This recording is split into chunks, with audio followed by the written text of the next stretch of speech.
वंदना उनकी करे जिनसे सुशोभित है धरा, जिनसे है मानव का पथ प्रकाश ज्योति से। बाबा जी कल समझदारी की बात बता रहे थे कि अगर समझदारी होगी तो वो केवल शिक्षा के माध्यम से ही होगी। शिक्षा का मानवीकरण किया जाएगा। अभी जो स्किल्ड एजुकेशन दी जा रही है वो चलती ही रहेगी, उसको रोकना नहीं है, लेकिन उसके साथ जीवन विज्ञान चलेगी। असली ज्ञान जीवन विद्या ही है। वो जब ज्ञान मानव तक पहुंचेगा तो मानव का जो अभी जीव चेतना है उसका विकास होकर वो मानवीय चेतना में शिफ्ट होगा। बाबा जी और विषयों पर भी बात कर रहे हैं। बाबा जी ये भी बता रहे हैं कि हम जो जितना काम कर रहे हैं अभी के एजुकेशन में वो समझने का काम कुछ भी नहीं हो रहा है, केवल सीखना और करना। जैसे कल मैंने अलग अलग टाइप के मिस्त्रियों का आपके सामने जिक्र किया था कि जो अलग अलग टाइप के जो मैकेनिक है ये क्या करते हैं, ये केवल देखकर सीखते हैं और उसको अप्लाई कर देते हैं और करने में लग जाते हैं। हमारे यहाँ तो ये भी देखा गया है कि बिहार से कुछ लेबर आते हैं, वो जब मकान की कंस्ट्रक्शन चलती है तो उसमें एज ए लेबर काम करते हैं, लेकिन वो 10-12 दिन के बाद वो मिस्त्री बन जाते हैं। उनको काम की समझ नहीं है, लेकिन काम को देखा, सीखा और कर दिया। उसमें क्या बेनिफिट है कि पूरा दिन लेबर नहीं करनी पड़ती, बोझा नहीं ढोना पड़ता और पैसे भी ज्यादा मिल जाते हैं। तो बाबा जी यही समझा रहे कि मानव को अभी तक जो भी एजुकेशन मिली है वो सीख कर करने वाली है। इसमें समझने का कार्यक्रम कहीं है ही नहीं।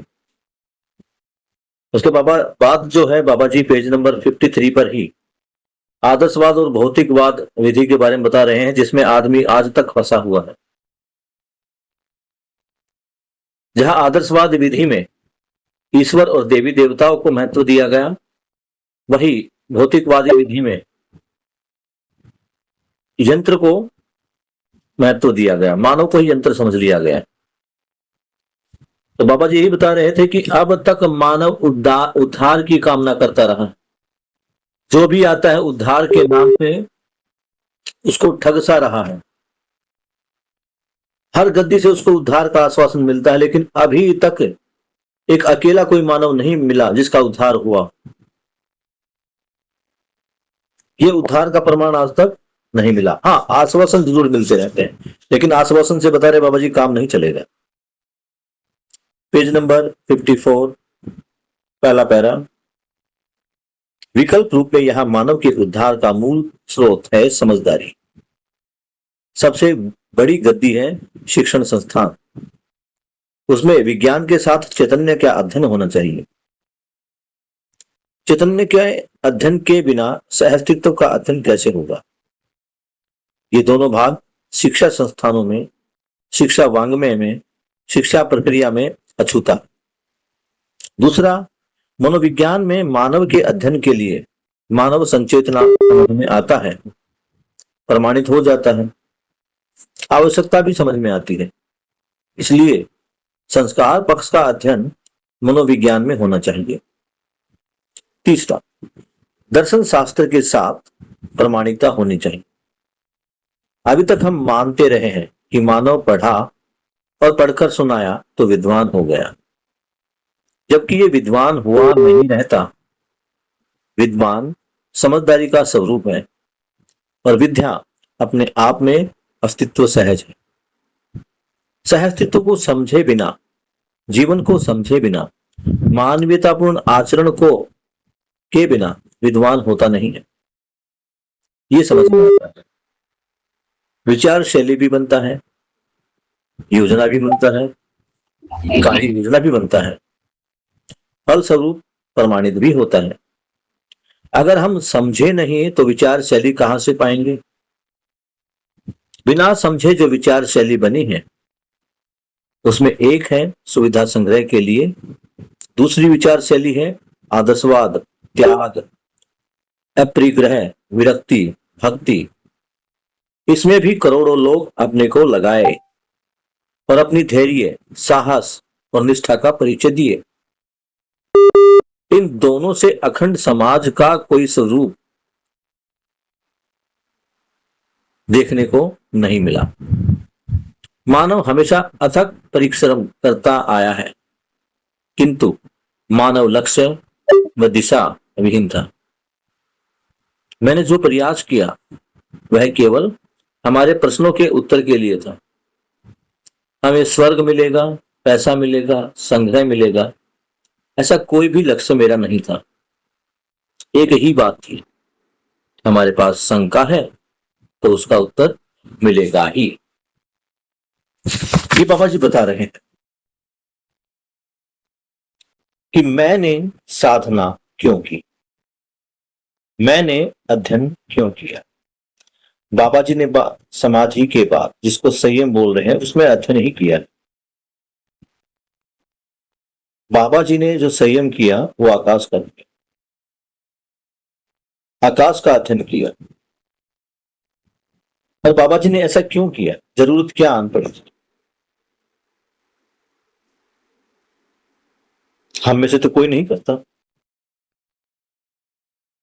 लेकिन कई बार मनुष्य को लग जाता है कि ये जो हो रहा है ये सही तो नहीं है।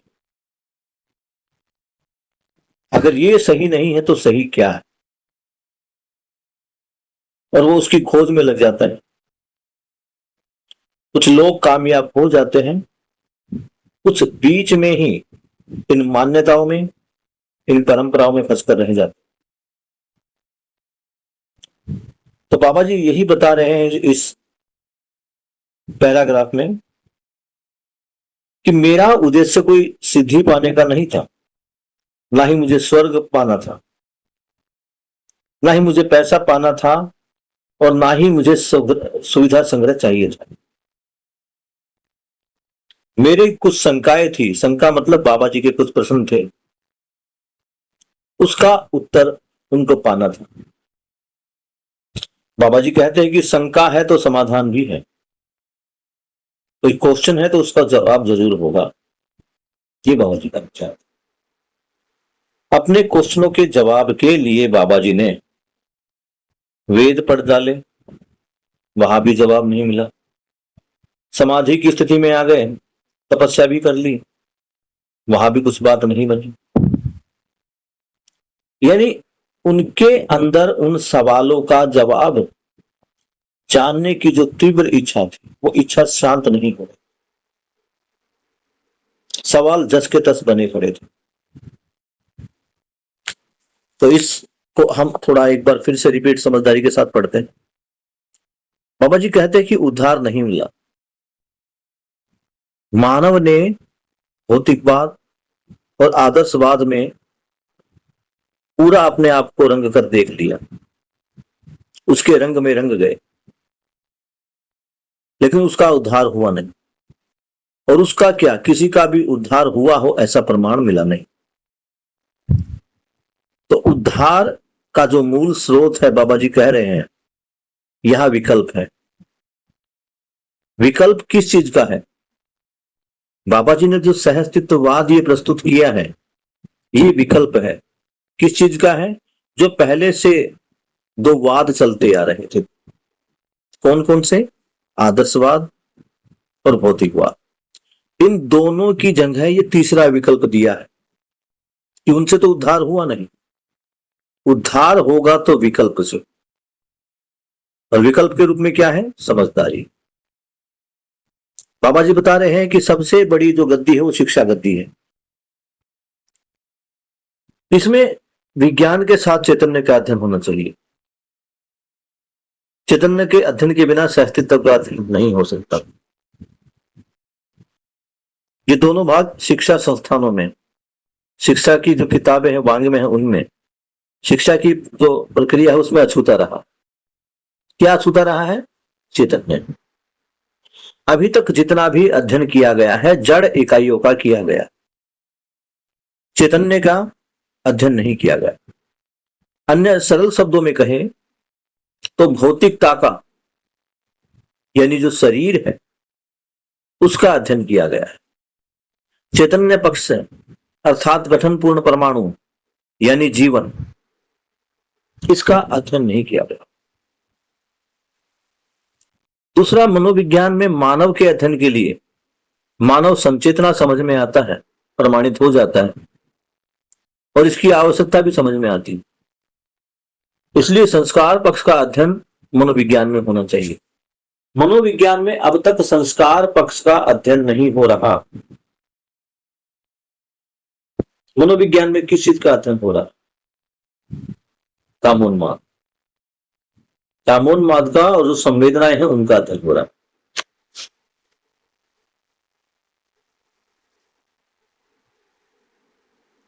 यहां बाबा जी जो संस्कार की बात कर रहे हैं,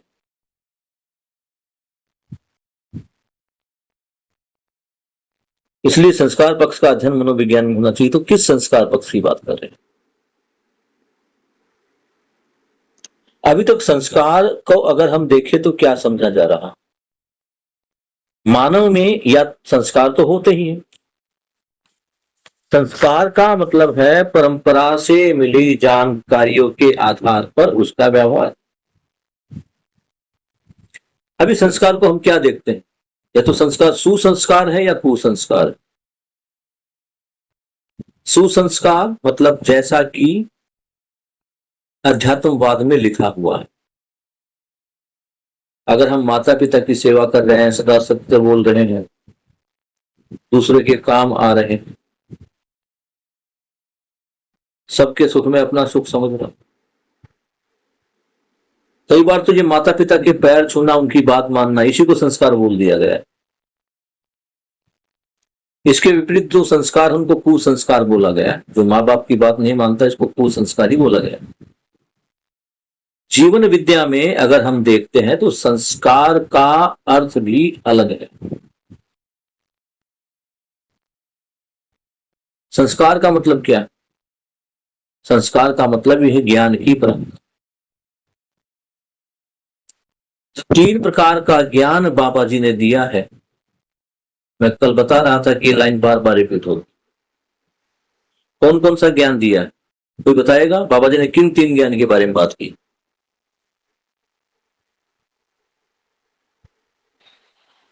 कौन बता रहा है?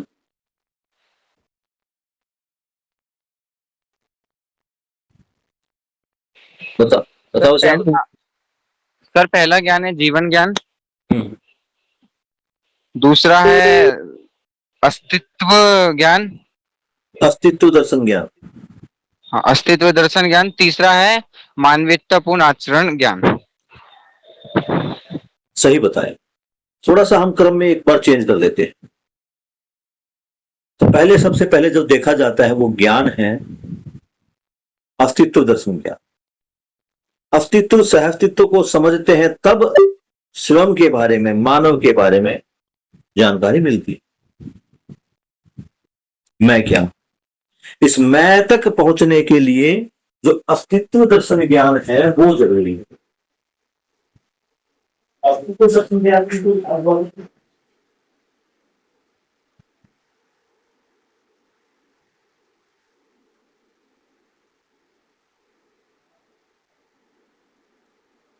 मानव की जो 3 अवस्थाएं हैं, पहली 3 अवस्थाएं मानव को छोड़कर उन सब में तो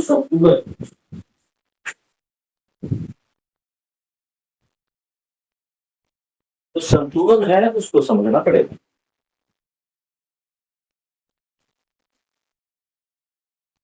जीवन ज्ञान में मैं क्या हूं? शरीर और जीवन का अभाज्य स्वरूप।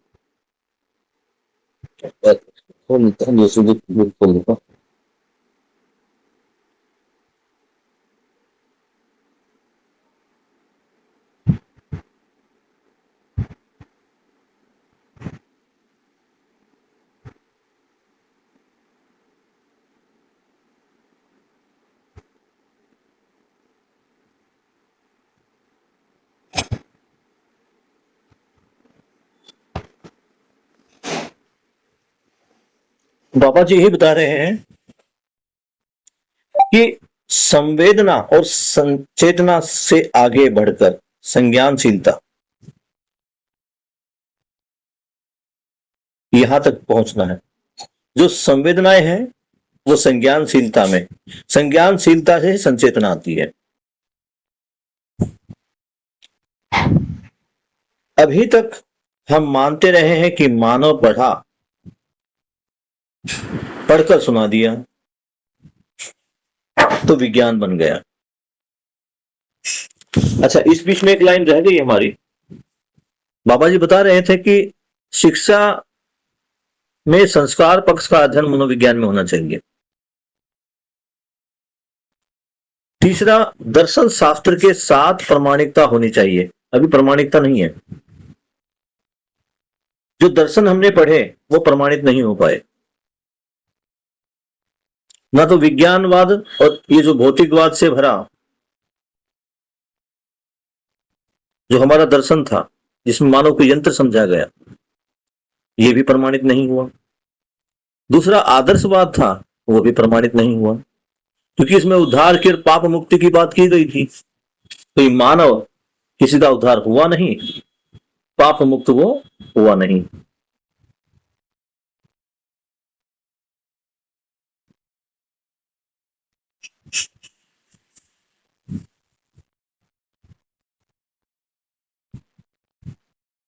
अभी तक चल क्या रहा है अगर हम देखें, अभी तक क्या चल रहा है कि मानव पढ़ा और पढ़कर सुना दिया तो विद्वान हो गया, जिसको हम एक तरह से कहें कि रट्टाफिकेशन। यही तो चल रहा है। वेदों में क्या होता था? इधर बेटा, प्रॉपर गर्म कर दे, उबाल दे। वेदों में क्या चलता था? वेदों को कंठस्थ याद किया जाता था।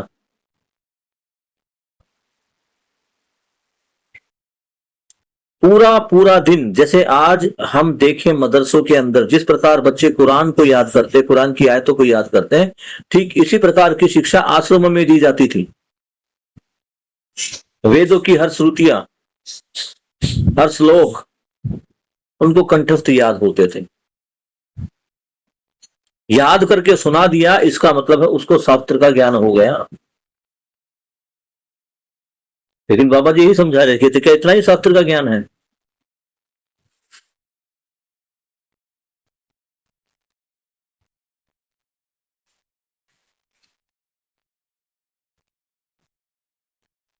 अभी हम संस्कार की बात कर रहे थे। संस्कार क्या है? हम संस्कार किसको मान रहे थे?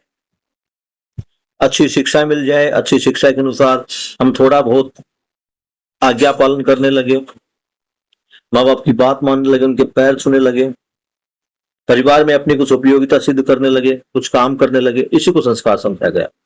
बाबा जी के अनुसार संस्कार क्या है?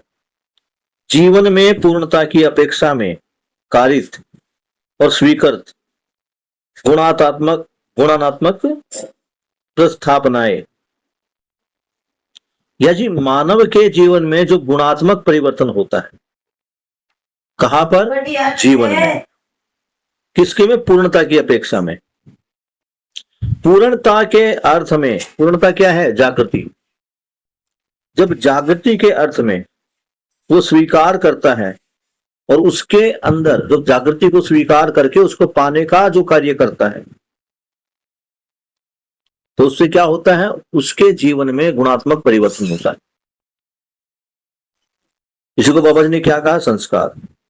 संस्कार की दूसरी परिभाषा बाबा जी ने दी है कि पूर्णता की अपेक्षा मानव के द्वारा की गई कृति,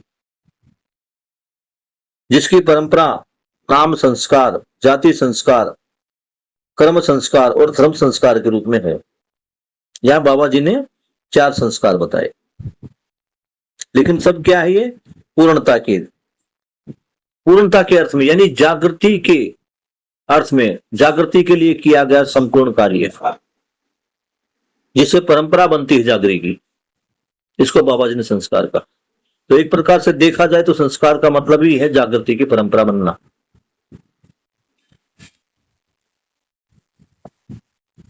तो बाबा जी क्या कर रहे थे कि अभी तक जितने भी दर्शन आए उनको प्रमाणिकता नहीं मिली। अभी तक क्या माना कि पढ़ लिया और पढ़कर सुना दिया तो मैं विद्वान हो गया, जबकि वो विद्वान हुआ रहता नहीं है। विद्वान समझदारी का स्वरूप है। और विद्या अपने आप में अस्तित्व सहज है। कितनी बढ़िया बात बताई बाबा जी ने। विद्वान क्या है? विद्वान वही है जो समझ गया, समझा हुआ ही विद्वान है। और विद्या क्या है? ज्ञान किसको कहा गया, विद्या किसको कही गई? तो बाबा जी ने कहा जितनी भी विद्या है वो सारी अस्तित्व सहज ही है। अस्तित्व जैसा है उसको वैसा देख पाना ही विद्या है। सहअस्तित्व को समझे बिना, जीवन को समझे बिना, मानवीयता पूर्ण आचरण के बिना विद्वान नहीं होता। विद्वान के लिए क्या बताई? समझदारी, ज्ञान, ये तीनों ज्ञान बता दिए बाबा जी ने। पहले किसको समझना है? नंबर 1 सहअस्तित्व को, नंबर 2 जीवन को, फिर मानवीयतापूर्ण आचरण को। ये समझ में आता है तो हमारी विचार शैली भी बदलती है। सारा काम किसका है? विचारों का। तो हमारे विचार भी बदलते हैं, उसके बारे में फिर योजना भी बनती है, कार्य योजना भी बनती है, फलस्वरूप प्रमाणित भी होता है। अर्थात मैं समझ गया, उस समझ के अनुसार मैं अपने विचार बनाता हूं, उन सब के अनुसार मैं योजना बनाता हूं, उन योजनाओं के बल पर मैं प्रमाणित भी होता हूं, क्योंकि अब मेरे विचार में क्या आ गया है? सहअस्तित्व है। विचार का ही परिवर्तन होना है। अगर मानव में देखे, जीवन में देखे, तो सबसे बड़ा जो झगड़ा है, सबसे बड़ा जो आपसी द्रोह है, द्वेष है, वो किसके कारण है? विचार के कारण। अगर सबका विचार ही एक हो जाए, क्या है जीवन विद्या का लक्ष्य है? कि सबका विचार एक सा हो जाए। एक सा मतलब सह अस्तित्ववादी विचार हो जाए। अभी हमारा कुछ का विचार क्या है? भक्तिवादी। भगवान आएंगे, हमारा भला कर देंगे, भगवान का भोग लगाना, उसको प्रसाद चढ़ाना, जो ईश्वर, ये किसी एक धर्म की बात नहीं हो रही, सभी धर्मों की, सभी मतों की। कभी किसी को लगे कि यहाँ हिंदू धर्म पर बात नहीं, ये मुस्लिम धर्म ही, बौद्ध धर्म, क्रिश्चियन धर्म, सभी के लिए है। अभी हम कर क्या रहे उसको देखना पड़ेगा।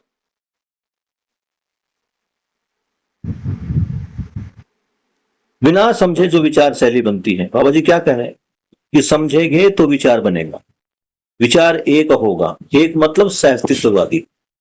तो जब ये सहअस्तित्ववादी विचार बनेगा तो ये ऐसे नहीं बनेगा, इसकी आरंभ जो है वो न्याय से ही होना है। इससे क्या होगा? स्वयं में समाधान होगा, परिवार में समृद्धि होगी, परिवार में समृद्धि होगी, हर परिवार में समृद्धि होगी। समृद्धि का मतलब है कि मेरे जितनी भी आवश्यकताएं हैं उनसे ज्यादा का ऑलरेडी मेरे पास उत्पादन हो चुका। अभी पीड़ा किस चीज की? हर आदमी समाज में डरा हुआ है, भयभीत है। किससे? कि मेरे पास जो खाने का सामान है, रहने का सामान है, जीने का सामान, वो कम ना पड़ जाए। लेकिन जब मानव के पास उसकी जरूरत से ज्यादा सामान होगा और सबके पास जरूरत से ज्यादा सामान होगा, तो उनके अंदर जो रोटी की भूख का जो डर है, रोटी मिलेगी या नहीं मिलेगी, बच्चों को शिक्षा मिलेगी या नहीं मिलेगी, जब ये भय उसमें से खत्म हो जाएगा तो पूरे समाज में अभय आ जाएगा। और ये कब होगा? जब विचार एक होगा। कौन सा विचार होना है? सहअस्तित्ववादी विचार। अब बाबा जी बता रहे हैं कि पहले जो परंपरा बनी वो समझने से बनी। समझता हूं तो विचार शैली बनती है, विचार शैली बनती है तो योजना बनती है, योजना बनती है तो कार्य योजना बनती है, जिसके फलस्वरूप में प्रमाणित होता हूं। लेकिन अगर हम समझे ही नहीं तो विचार कैसे बनेंगे? बिना समझे जो विचार शैली बनी है,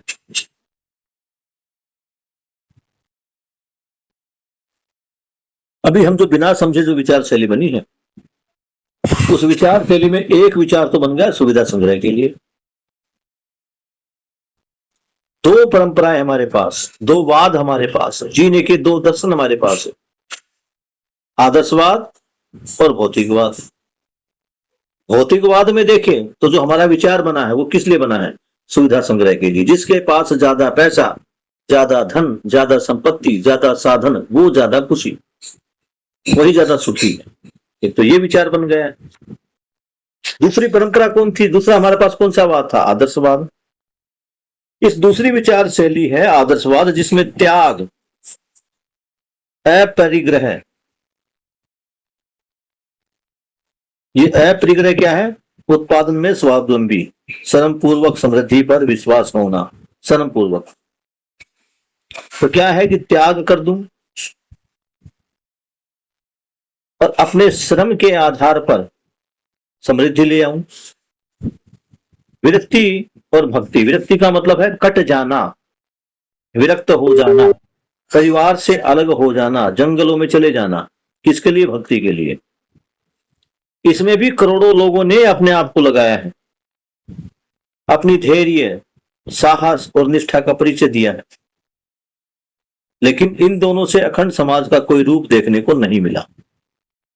अखंड समाज का मतलब है पूरा समाज एक हो जाए, सबके विचार हो जाए, एक हो जाए। क्योंकि आप यहां ये देखेंगे कि जो लोग व्यक्तिवादी विधि से या भक्तिवादी विधि से जिनको ज्ञान प्राप्त होने की जिन्होंने घोषणा की, उनका वो ज्ञान उन तक ही सीमित रह गया। कई साधु, महात्माओं, मौलवी या जो अन्य धर्म के जो ज्ञाता है, जो अपने आप को धर्म का ठेकेदार समझ लेते हैं, उनके अंदर ये भी दिखा।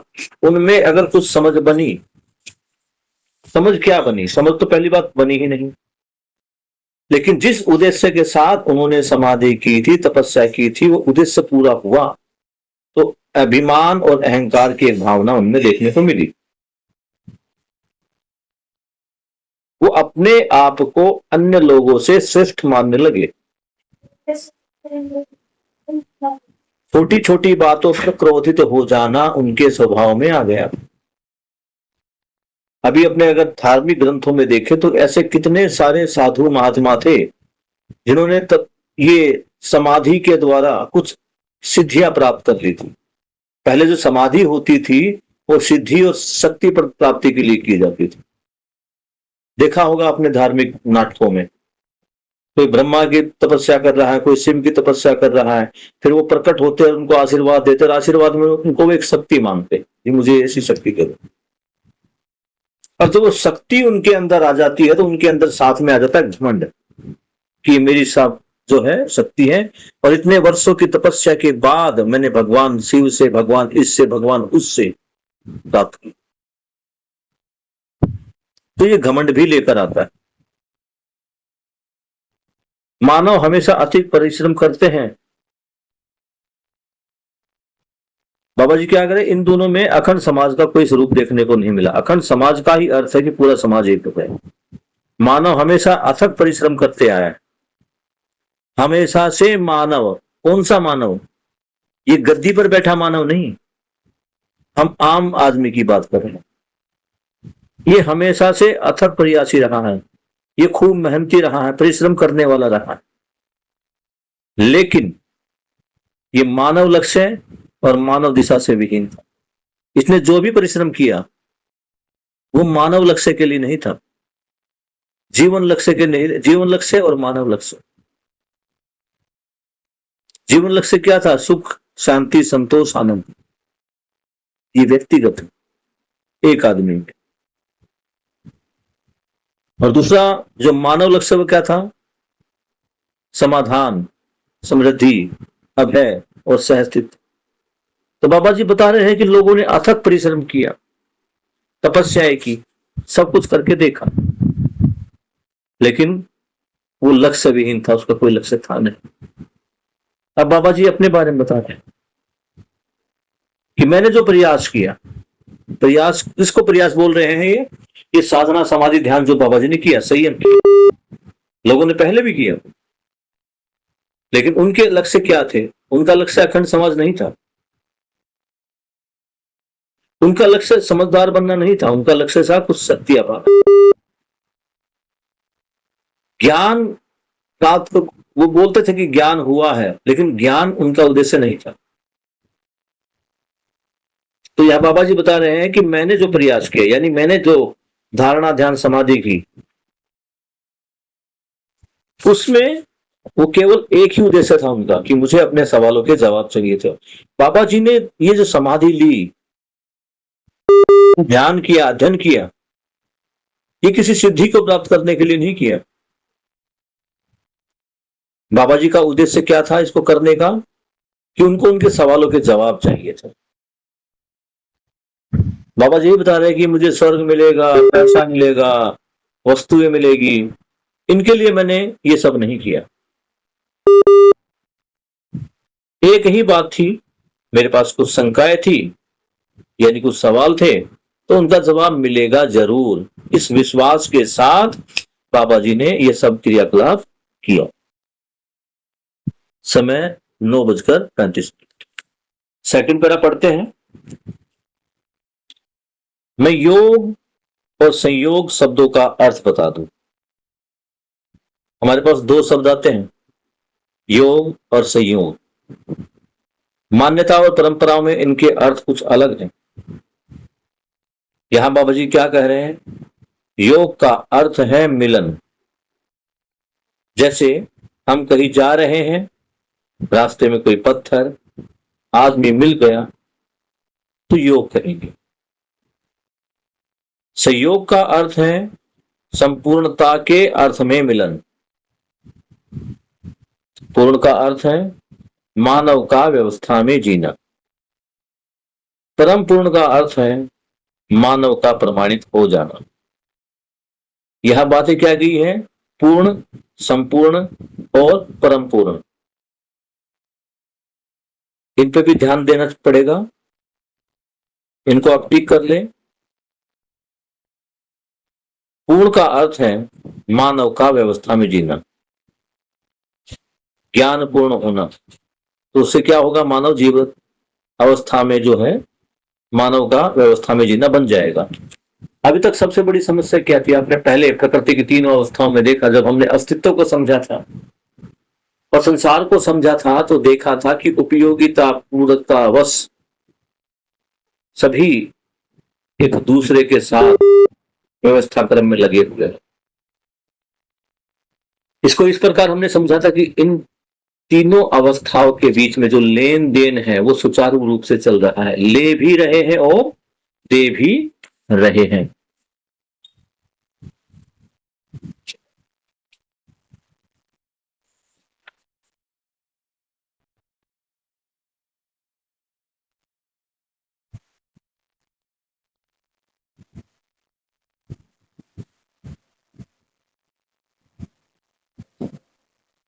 परम पूर्ण का अर्थ है मानव का प्रमाणित हो जाना, व्यवस्था में जीना, प्रमाणित हो जाना मानव की चाहत है। किंतु वह नहीं मिलने पर जो मजबूरी है, उस पर चलकर परंपरा के अनुसार ढल जाता है। अब मानव चाहता तो है, क्या चाहता है? व्यवस्था में जीना चाहता है। आप किसी से भी पूछ लो आपको क्या पसंद है, व्यवस्था पसंद है या अव्यवस्था? सबका जवाब व्यवस्था ही होगा। फिर अपने अंदर झांक कर देख ले कि हम जी कैसे रहे, हम व्यवस्था में जी रहे हैं या अव्यवस्था में जी रहे हैं। तो यहां भी जवाब मिल जाएगा कि हम अव्यवस्था में जी रहे हैं। किंतु वह नहीं मिलने पर जो मजबूरी है, यानी जब उसको व्यवस्था नहीं मिली, तो व्यवस्था नहीं मिली तो वो क्या करता है? अव्यवस्था में ही फंसकर रह जाता है और जो परंपरा चलती आ रही है, जो गद्दियां जो कह रही है, उनके अनुसार ढल जाता है। योग संयोग सदा सदा रहता ही है। पूर्णता के लिए कई प्रयास हुए, तो यहां हम पूर्णता को भी देख ले। किसको बाबा जी पूर्णता बोल रहे हैं? तो पूर्णता, पहली पूर्णता जो होती है वो भौतिक अवस्था में होती है, जिससे चैतन्य यानी जीवन का निर्माण होता है, जिसको हम बोलते हैं गठन पूर्ण। दूसरी पूर्णता है क्रिया पूर्णता, यानी 10 क्रियाएं हमारी संपन्न हो जाए, हमें ज्ञान हो जाए, अनुभव हो जाए, इस अनुभव को ही बोलते हैं क्रिया पूर्णता। और तीसरी पूर्णता कौन सी है? आचरण पूर्णता। इसके अलावा कोई पूर्णता नहीं है। गठन पूर्णता हो चुकी है, जीवन बन चुका है, हम जीवन के साथ रह रहे हैं। शरीर और जीवन का अभाज्य स्वरूप है मानव। इसको हम बार बार दोहराते ही रहे हैं। तो अब कौन सी पूर्णता बाकी है हमारे अंदर? हमारे अंदर बाकी है क्रिया पूर्णता। क्रिया पूर्णता का आरंभ कहां से होगा? तुलन से। यानी जो प्रिय हित लाभ है, अब वो कन्वर्ट होगा धीरे धीरे न्याय धर्म सत्य में। बढ़िया। पूर्णता के लिए कई प्रयास हुए हैं, सफलता एक अलग बात है। तो पूर्णता के लिए प्रयास होते ही रहे हैं, लेकिन सफलता मिली या नहीं मिली, इस बात का कोई गवाही नहीं है। मानव ने पूर्णता के लिए बहुत कुर्बानी दी। कुर्बानियों का परिणाम तो होता ही है। जब किसी चीज को तोड़ते हैं, तब सफलता तो आखिरी हथौड़े में दिखती है, किंतु पहले लगे सभी हथौड़े नहीं पड़ते तो उस हथौड़े से सफलता नहीं मिलती। ये डायलॉग आपने कई बार करमवीर सर के मुख से सुना होगा कि पत्थर ना पहली चोट से टूटता है, ना आखिरी चोट से टूटता है। पत्थर, हर चोट पत्थर को कमजोर बना देती है और अंतिम चोट लगने पर वो पत्थर टूट जाता है। यानी कि जितनी भी चोट उस पर लगी, उन सभी चोटों का योगदान है पत्थर को तोड़ने के लिए। लेकिन दिखता क्या है? दिखता है आखिरी हथौड़ा, जिसके लगने से वो टूटा। सभी चोटों का फल सफलता में समाई है। सफलता मुझे मिली, इसमें पहले जो प्रयास हुए उनका भी योगदान है। एक प्रकार संपूर्ण मानव के योगदान के फलस्वरूप यह घटना घटित हुई, ऐसा मैं स्वीकार। ये देखिए बाबा जी का हृदय देखिए भैया। बाबा जी कह रहे हैं कि सफलता मुझे मिली, इसका मतलब नहीं ये नहीं है कि और लोगों ने प्रयास नहीं किया। परंपरा में बहुत से लोगों ने समझदार होने के लिए प्रयास किया। बस ये था कि हथौड़े वाली आखिरी चोट मुझसे लगनी थी, तो मेरा नाम हुआ। लेकिन मैं उन सब के योगदान को भली भांति स्वीकारता हूं। इस पैरे को एक बार दोबारा रिपीट करते हैं समझने के लिए। यहां 2 शब्दों का प्रयोग किए गए, योग और संयोग। पहला है योग। योग का अर्थ ही है मिलना, मिलन। ये जो हमें जो भी कुछ मिल रहा है वो योग ही है। जैसे हम कहीं जा रहे हैं, रास्ते में कोई पत्थर मिला, आदमी मिल गया, तो उसे क्या कहेंगे? ये योग है, तुमसे मिलने का योग था, मेरी किस्मत में ऐसा योग था। तो योग क्या कहते हैं? मिलना, यानी तुमसे मिलना मेरी किस्मत में था। लेकिन अब आप बात क्या कर रहे बाबा जी? संयोग की। ये संयोग की बात है, आपने सुना होगा। और यहां बाबा जी क्या कह रहे हैं? संयोग का मतलब है पूर्णता के अर्थ में मिलना। पूर्णता अर्थात जागृति, पूर्णता अर्थात गठन पूर्णता, क्रिया पूर्णता और आचरण पूर्णता। तो अभी तक हमें जो चीज कहीं कहीं कुछ कुछ मिला, हमें शिक्षा मिली, ज्ञान मिले, अध्यापक मिले, स्कूल मिला, उसे आप मिले, आपको मैं मिला। यहां जब तक था तब तक क्या था? ये केवल एक योग था। लेकिन जैसे ही हम जीवन विद्या से जुड़े,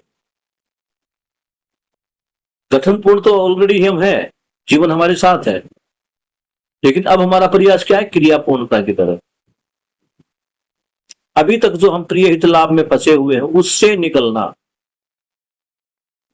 ये कहना तो आसान है, क्योंकि इस प्रिय हित लाभ तो छोड़ना बड़ा आसान लगता है कि छोड़ देंगे, लेकिन छूटता नहीं है। अपने अपने प्रिय को, अपने अपने हित को, अपने अपने लाभ को निर्धारित करने में हमने अपनी पूरी जिंदगी खपा दी है। मैं 47 साल का हूं तो 47 साल मैंने अपने प्रिय हित लाभ को मजबूत बनाने में किया है, समय पूरा समय दिए। आपने अपनी जिंदगी के 14, 15, 16 साल दिए और एकदम से कोई आए कि न्याय के साथ रहो, पॉसिबल नहीं। ये धीरे धीरे होने वाली प्रक्रिया है, लेकिन ये होगा कब? जब समझ में आए। इसलिए भी सारा कार्यक्रम किसके लिए चल रहा है? समझने के लिए। और समझने के लिए भी दो बहुत बढ़िया विधि, एक पठन पढ़ना, एक श्रवण सुनना। अभी मुझे लगता है कि आप सारे दूसरे वाले मोड में, सुनने वाले मोड में सुन रहे हो। अच्छा लग रहा है इसलिए सुन रहे हो। पठन वाला मोड भी जरूरी है। कल परसों में ही बाबा जी ने, शायद कल में ही कहा था बाबा जी ने, पेज नंबर आज ये हम 54 पढ़ रहे हैं, 52 या 53 पर बाबा जी ने कहा कि समझना 100% होना चाहिए। जीने में कम भी आएगा तो चलेगा, लेकिन एक बार ये तो पता लगे कि सही क्या है, इसके लिए समझना 100% होना चाहिए।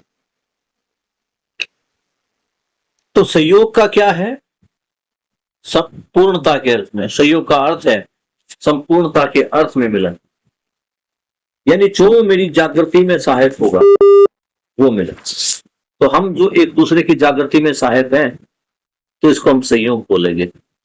आपके स्कूल में आना, करमवीर भाई से मिलना, सब लोगों से मिलना, ये भी एक संयोग था, क्योंकि हम जागृति के अर्थ में मिले।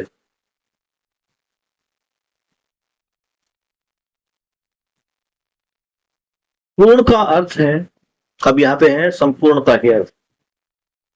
संयोग का अर्थ क्या है? संपूर्णता या पूर्णता के अर्थ में। तब पूर्णता के अर्थ से बाबा जी बात कर रहे हैं। पूर्ण का अर्थ है मानव का व्यवस्था में जीना। कौन सा पूर्ण होगा? ये क्रियापूर्ण होगा। क्रियापूर्ण होने का मतलब है जो जैसा है उसको वैसे ही देखना, यानी प्रकृति की चारों अवस्थाओं के साथ संतुलन में रहना, चारों अवस्थाओं के साथ व्यवस्था में उपयोगिता पूर्वकता विधि के साथ रह पाना। तो पूर्णता का अर्थ है मानव का व्यवस्था में जीना। एक और है परम पूर्ण का अर्थ है मानव का प्रमाणित हो जाना, यानी कि मैं समझ गया, समझ कर जी रहा हूं और दूसरों को भी समझा रहा हूं, ये प्रमाणित है। इसको बोलते हैं परम पूर्ण।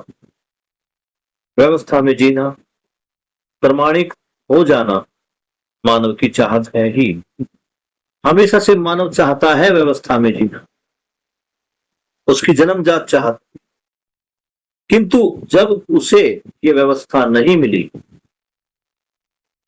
व्यवस्था का पता ही नहीं चला कि जीना कैसे, और जीना पता कैसे चलता है, ये ही नहीं पता कि जीवन क्या है। वो तो शरीर को ही जीने वाली वस्तु मान रहा है, शरीर को ही जिंदा और मुर्दा घोषित कर रहा है। उसके अनुसार तो शरीर ही जीवन है, शरीर की संवेदनाओं से ही सुख मिल रहा था। क्यों? क्योंकि परंपरा में ढल गया, परंपरा में उसको ऐसा बताया गया। ये योग और संयोग सदा सदा रहता ही है, ये कहीं नहीं जाता। पूर्णता के लिए पहले भी बहुत से प्रयास हुए हैं, सफलता एक अलग बात। क्या कह रहे हैं? प्रयास लोगों ने किए हैं, सफल हुए या नहीं हुए ये अलग बात।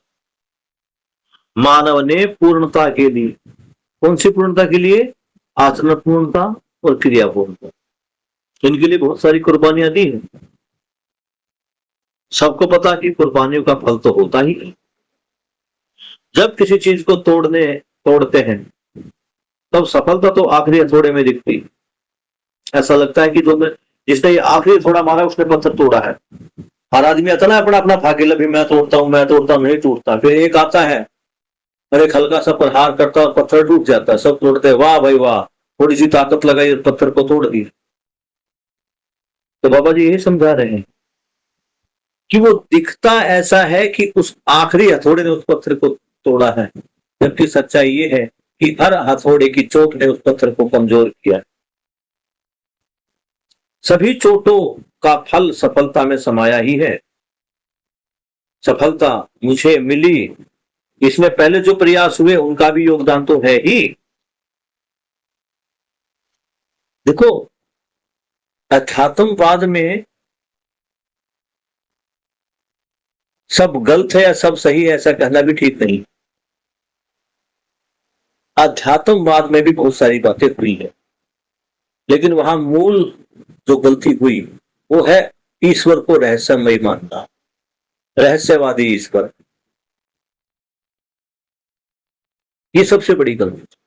वहां ब्रह्म को ही सब कुछ समझा गया। सब जग जो ब्रह्म से है जन्मा और वापस अंत में ब्रह्म में ही समा जाना।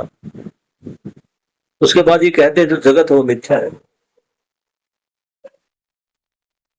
तो ये जो भ्रम में भी है, सभी चोटों का फल सफलता में समाई है। तो बाबा जी यही कह रहे हैं कि पूरी मानव जाति का इसमें योगदान हमने लाया था। ओके,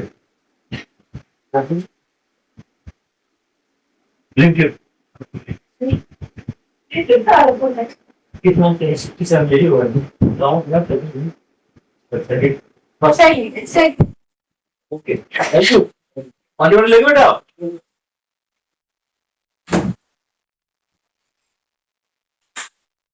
जी,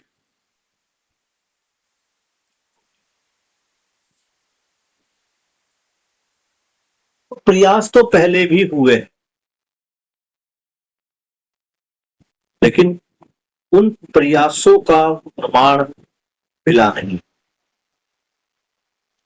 आत्मा परमात्मा की बात पहले भी की गई है, ज्ञान की बात भी की गई, विद्या की बात भी की गई। कुछ बातें विद्या में जो आदर्शवाद में है जीवन विद्या से कोरिलेट करती, लेकिन सबसे बड़ा प्रमाण हुआ कि वो सहअस्तित्व को नहीं समझ पाए, जीवन को नहीं समझ पाए। अगर एक तरह से देखा जाए तो उन्होंने जीवन को आत्मा के रूप में इंडिकेट किया, और इसको थोड़ा सा अगर हम एक बार मान भी ले कि हाँ, क्योंकि शरीर से अलग एक वस्तु मानते थे जिसको आत्मा नाम देते थे जी, आपने जीवन नाम दे दिया या मन नाम दे दिया या सेल्फ नाम दे दिया, तो बात तो वही है जी, नाम बदलने से क्या होता है। सही हुआ है। एक बात थोड़े समय के लिए हम मान भी ले, लेकिन सहअस्तित्ववाद कहां था? अगर मानव सहअस्तित्ववाद को समझा हुआ होता, इसलिए बाबा जी ने ज्ञान में सबसे पहले जिसकी बात की है वो सहअस्तित्ववादी ज्ञान। जीवन ज्ञान बाद में, उसके बाद मानवतापूर्ण ज्ञान। सहअस्तित्ववादी को हम नहीं समझ पाए, जीवन ज्ञान को हम नहीं समझ पाए। एक आत्मा को हमने कुछ मान लिया कि शरीर से अलग है, तो ये ठीक उस प्रकार की जैसे भास आभास वाली चीजें होती है कि हाँ कुछ ऐसा है, और फिर आत्मा को भी क्या मान लिया? आत्मा को भी ब्रह्म ही मान लिया, जबकि आत्मा है क्या? आत्मा अपने आप में जीवन का एक हिस्सा मात्र है, और जीवन स्वयं में क्या है? गठनपूर्ण परमाणु। ये था आज के पाठ का अंतिम पैरा। आज हमने पेज नंबर 54 पढ़ा है, कल पेज नंबर 55 हम पढ़ेंगे। अभी यहां तक अगर किसी बच्चे का कोई सवाल है तो वो पूछ सकता है।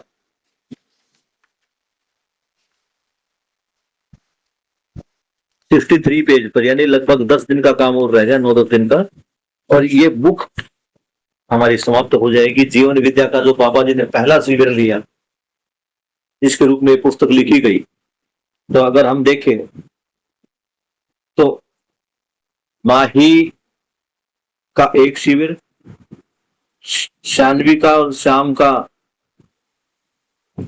तो मुझे लगता बाद में आया है, लेकिन शानवी का, स्नेहा का, अंजलि का, इनके 3-3 शिविर हो जाएंगे, और इस पुस्तक के माध्यम से शाम का भी एक शिविर हो जाएगा। लेकिन इस शिविर में जो बाबा जी ने 3 दिन का शिविर लिया था, एक कमी रह गई। इसमें सहअस्तित्ववाद और जीवन ज्ञान पर बात हुई। इसमें मानवतापूर्ण आचरण पर बात नहीं हुई। मानवतापूर्ण मतलब मूल्यों के साथ जीना, मूल्यों का निर्वाह करना, इस पर बात नहीं हुई। जैसे ये चैप्टर खत्म होगा, हमारे पास ये बुक खत्म होगी, उसके बाद जैसा कि आमतौर पर हर शिविर में होता है, कुछ जिज्ञासाएं लोगों की होती है, कुछ सवाल होते हैं। तो इस शिविर के दौरान बाबा जी के सामने जो सवाल आए और बाबा जी ने जो उनके जवाब दिए, वो भी इस पुस्तक में लिखे, उनको भी हम पढ़ेंगे। तो आज के अध्ययन में अगर किसी बच्चे का कोई सवाल है तो वो पूछ सकता है। संजय बेटा, आप ये सब समझ पा रहे जो हम बात कर रहे हैं? Yes sir. ये शब्द जो इसमें आ रहे हैं, उन शब्दों को हल्के में मत लेना, क्योंकि वो शब्द जो है अभी तक हम जानते हैं, उनके अर्थ जीवन विद्या में जो प्रयोग किए गए टोटली डिफरेंट है। हम जिस न्याय की बात करते हैं यहां पर, कहते हैं ना कि प्रिय हित लाभ से आगे बढ़कर न्याय धर्म सत्य को अपनाना होगा। तो यह न्याय को भी समझना पड़ेगा कि न्याय हम किसको कह रहे हैं। और श्याम, इन नए शब्दों को समझाने में तुम संजय की मदद करो, इससे तुम्हारा भी रिवीजन होगा। तो यहां कोई बच्चा बता सकता है कि न्याय का मतलब क्या होता है? मैंने लिखवाया भी था, और हर रोज ये कम से कम एक बार बोला जाता है। कौन बताएगा न्याय के बारे में?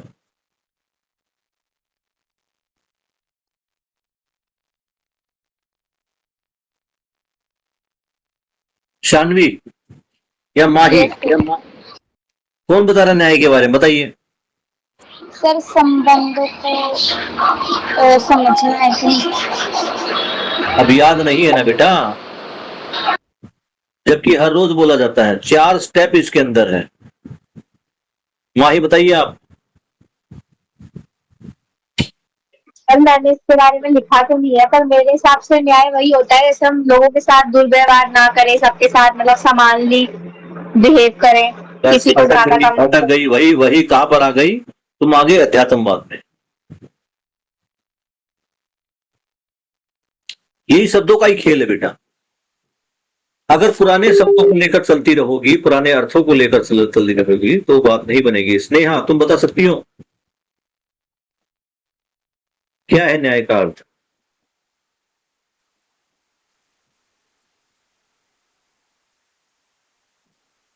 स्नेहा,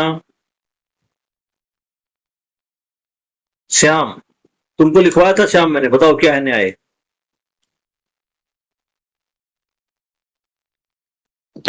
सर अभी मेरे पास वो डायरी नहीं है। डायरी तो नहीं है, लेकिन हर रोज न्याय के बारे में बात हो रही है, हर रोज ज्ञान के बारे में बात हो रही है। 3 ज्ञान, न्याय क्या है? 5 न्याय लिखवाए थे आपने, इतना पता है कि 5 कुछ पॉइंट्स लिखवाए थे न्याय पे। न्याय के 5 पॉइंट नहीं है, 5 पॉइंट स्वायत्त मानव के हैं, 6 पॉइंट वो परसों आए थे।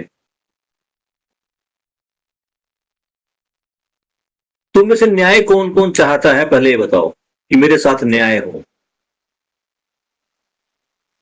हर किसी की चाहना है, हर किसी की चाहना है, समस्त मानव की, प्रकृति के हर मानव की चाहना है कि उसके साथ न्याय हो। तो न्याय को समझना जरूरी है। न्याय का मतलब बराबरी नहीं है, न्याय का मतलब फैसला देना भी नहीं है। जैसा हम कोर्टों में देखते हैं, न्याय का मतलब क्या है? बराबर हिस्सा कर दिया, बराबर बंटवारा कर दिया, इसको न्याय कहा गया। ये न्याय नहीं। फिर से बता रहा हूं, नोट करना चाहो नोट कर लो। न्याय का मतलब है संबंधों को पहचानना, नंबर 1। यानी मैं जिसके साथ, जो मेरे सामने है, जिसके साथ मुझे जीना है, उसके साथ मेरा संबंध क्या है, उस संबंध को पहचान। नोट करते रहो, फिर मत बोला नोटबुक मेरे पास नहीं है। किताब में पीछे लिख लो, जब भी पूछा जाए लास्ट में गए और पढ़ के बताया। और अब ये पढ़ के बताने वाली बात भी नहीं है, इतने दिन हम बात कर रहे हैं न्याय पर, तो ये याद होने वाली बात है। न्याय का दूसरा चरण है संबंधों में निहित मूल्यों को पहचानना। 30 मूल्य है, किस संबंध में कौन सा मूल्य सेट बैठता है उसको पहचान। मैंने माता पिता संबंध को पहचाना, तो माता पिता संबंध में माता के, पिता के, पुत्र के, पुत्री के कौन कौन से मूल्य होते हैं, मूल्यों को पहचानना।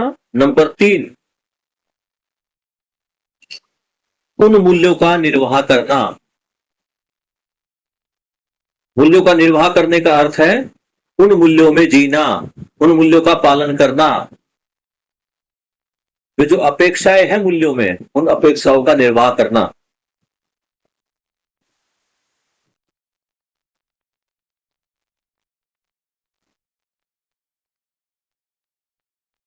और चौथा है संतुष्टि या उभय तृप्ति।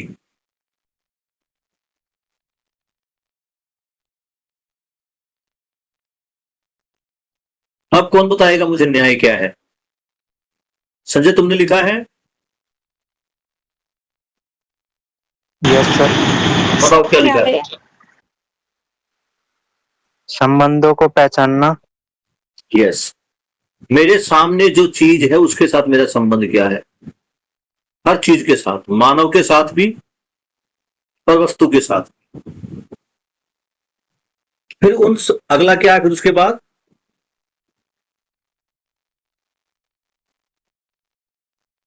नंबर 2 क्या है बताओ संजय?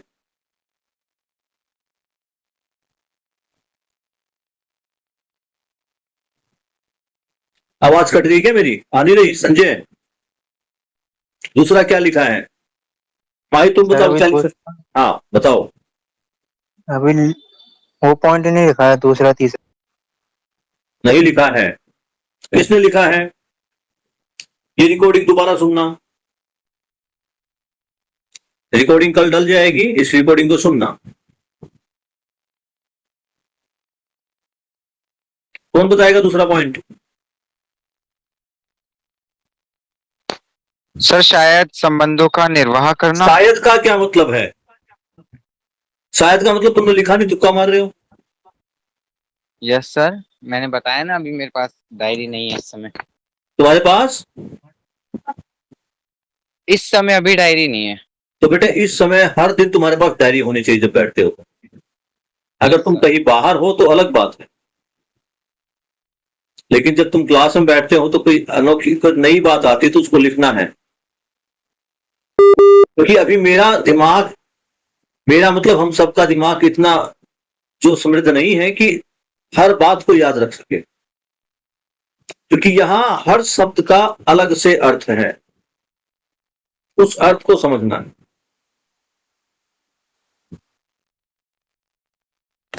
तुम बताओ माही क्या लिखा है?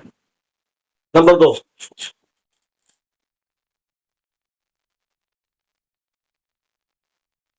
माही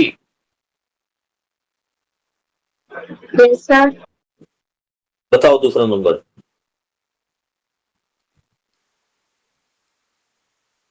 संबंधों के साथ रहना। लिखा क्या है? तुमने लिखा नहीं? नहीं सर, मैंने लिखा नहीं है अभी। तो फिर मैं बोल रहा था क्यों नहीं लिख रहे थे? स्नेहा तुमने लिखा है?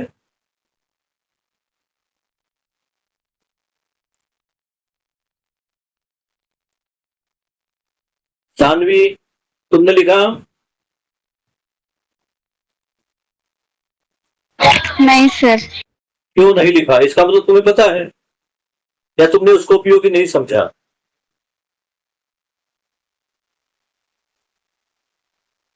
ऐसे अध्ययन का मजा नहीं आएगा। तुम सब इसलिए सुन रहे हो कि इसको सुनना अच्छा लगना है। अच्छा लगना और अच्छा होना अलग अलग चीजें हैं।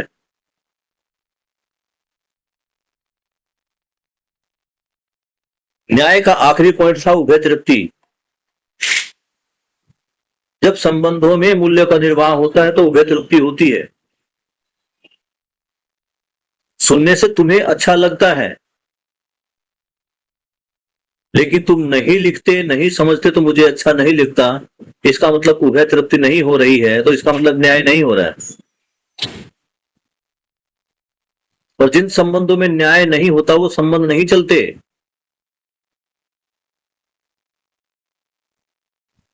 एक तरफा संबंध कभी नहीं चलते बेटा जी।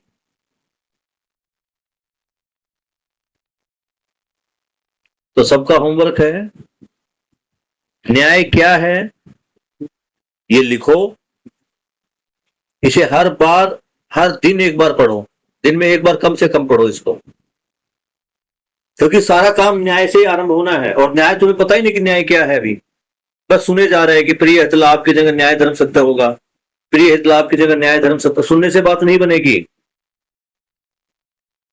बाबा जी ने कहा ना कि समझना 100% होना चाहिए। कहां है तुम्हारा 100% समझना बेटा? सुनना समझना नहीं है, पढ़ना और सुनना।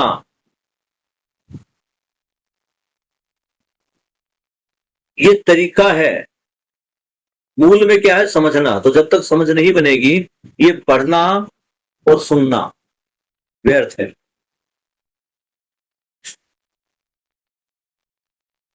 इसको लिखिए और कल पहले यही होगा। तुम्हारी कॉपी, एक एक बच्चा मुझे अपनी कॉपी में लिखा हुआ दिखाएगा कैमरे पे।